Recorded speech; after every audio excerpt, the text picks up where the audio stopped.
Item Number SCP-069 Object Class Safe Special Containment Procedures SCP-069 is currently impersonating former Foundation agent and is housed at Humanoid Containment Site 063. As SCP-069 is currently on suicide watch, all requests it makes must be approved by no fewer than 2 Level 3 personnel. If SCP-069 attempts to breach containment, it must be subdued using non-lethal methods. If SCP-069 dies, undercover agents are to be instructed to monitor reports of incidents in which individuals appear to have escaped certain deaths, and SCP-069 is to be recontained as soon as possible. Note: despite the fact that SCP-069 is identical in all ways to Agent, it remains an active SCP in containment and is not to be treated as a Foundation employee. Any requests for classified information are to be denied, and visits from former co-workers without proper authorization are not allowed. Description: SCP-069 is a presumed humanoid entity of variable appearance and gender.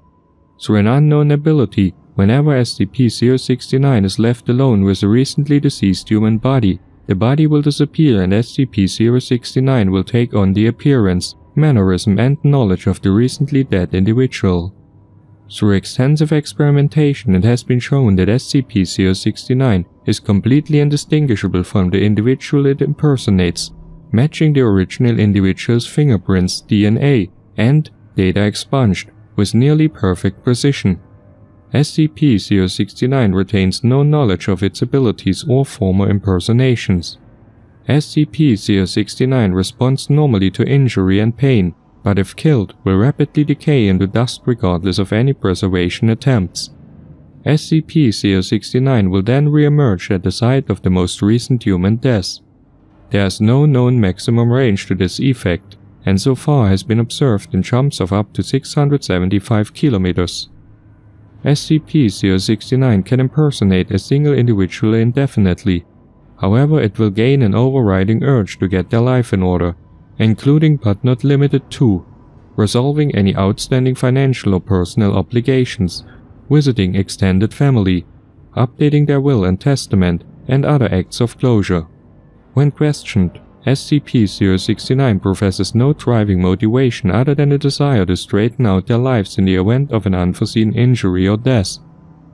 SCP-069 first came to Foundation attention on 19, following reports of one John A.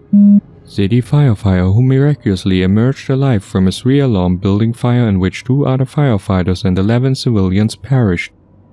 Undercover agents attached to local authorities were notified of a possible SCP when reports emerged that the firefighters' equipment had been damaged beyond recognition and that it had been deemed nearly impossible for the firefighter to emerge unscathed.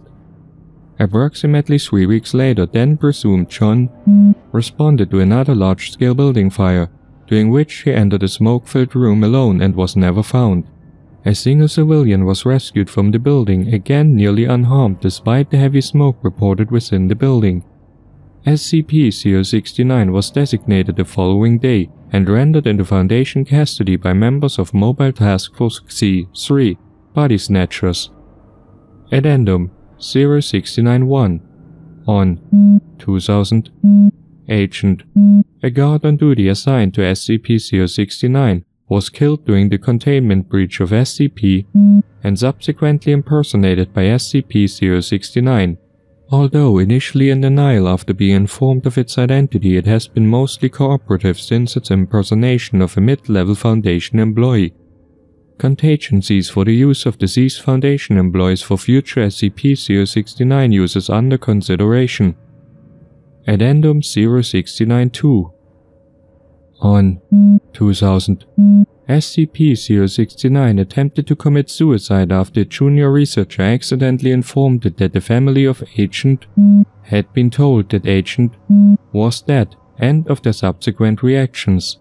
Due to the massive cost of possibly having to recontain SCP-069, strict suicide watch measures are to be implemented.